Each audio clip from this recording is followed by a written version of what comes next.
பிஜேபிக்குள் நடக்கும் சீட்டு மோதல், அது ஒரு இன்னைக்கு செய்தி. சீட்டில் மோதல். அங்கே கோயம்புத்தூரில் போன தடவை தெற்கில் நின்னாங்க வானதி சீனிவாசன். இந்த தடவை இங்கே செந்தில் பாலாஜி நிற்க போகிறாருன்னு உங்களுக்கு முன்னாடியே நியூஸ் வந்துடுச்சு.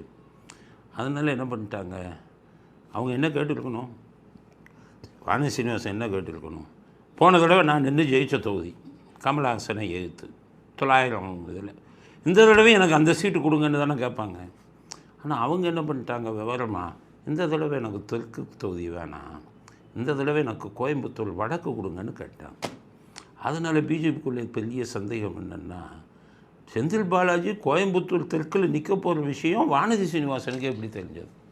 அப்போ செந்தில் பாலாஜிக்கும் வானதி சீனிவாசனுக்கும், இல்லை ஸ்டாலினும் வானதி சீனிவாசனுக்கும் இவங்களுக்குள்ள எதுவும் அண்டர்ஸ்டாண்டிங் இருக்கா அப்படிங்கிறது இப்போ எல்லாருக்கும் சந்தேகம். எப்படிடா நியூஸ் இந்த அம்மாவுக்கு போச்சு? கரெக்டாக வடக்கு கேட்டாங்க. வடக்கை அண்ணாமலை புக் பண்ணி வச்சுருந்தார்.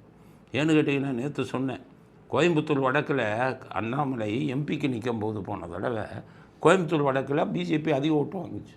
அதனால் அண்ணாமலை அதை புக் பண்ணி வச்சுருந்தார். வானதி சீனிவாசன் செந்தில் பாலாஜி நிற்க போகிறது தெரிஞ்சு எனக்கு வடக்கு வேணும்ட்டாங்க.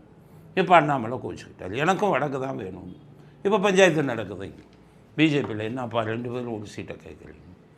அவர் அண்ணாமலை சொல்கிறார், அவங்க சீட்டு தெற்கு தானேங்க, அங்கேயா நின்று வைக்க மாட்டேன்னாங்க. அப்போ செந்தில் பாலாஜி நிற்கிறதா உங்களுக்கு தெரிஞ்சிருச்சா அப்படின்னுலாம் கேள்வி கேட்டார்.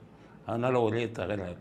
அதனால் பிஜேபி மேலிடம் மறுபடியும் எடப்பாடிகிட்ட போய், என்னங்க எடப்பாடி, எங்களுக்குள்ள சண்டையை தீர்த்து வைங்க, நீங்கள் 28 சீட்டு கொடுத்ததை நாங்கள் பாட்டுக்கு வாங்கிட்டோம், ஆனால் இப்போ பார்த்தா தான் தெரியுது தோக்குற இடமா சீட்டு கொடுத்துருக்கீங்க, ஜெயிக்கிறதெல்லாம் நீங்கள் எடுத்துட்டீங்களாம்ல, 28 நிறைய தோற்று போயிடுவோமாம்ல, அதனால் சீட்டை மாற்றுங்க, அண்ணாமலைக்கு ஏற்ற மாதிரி ஒரு சீட்டு கொடுங்க, ஈரோடு கொடுங்க, இல்லைன்னா கோயம்புத்தூர்லேருந்து ஒரு நல்ல சீட்டு கொடுங்கன்னு சொல்லி இப்போ அந்த மோதல் நடந்துக்கிட்டு இருக்கு. அதனால தான் அண்ணாமலை ஜெயிக்கிறதா சீட்டாக கொடுத்தா நிற்கிறேன், தோக்கிற சீட்டு கொடுத்தா நிற்க மாட்டேன். அதோட வானதி சீனிவாசன் என்னை கரெக்டாக கவுத்திட்டாங்க.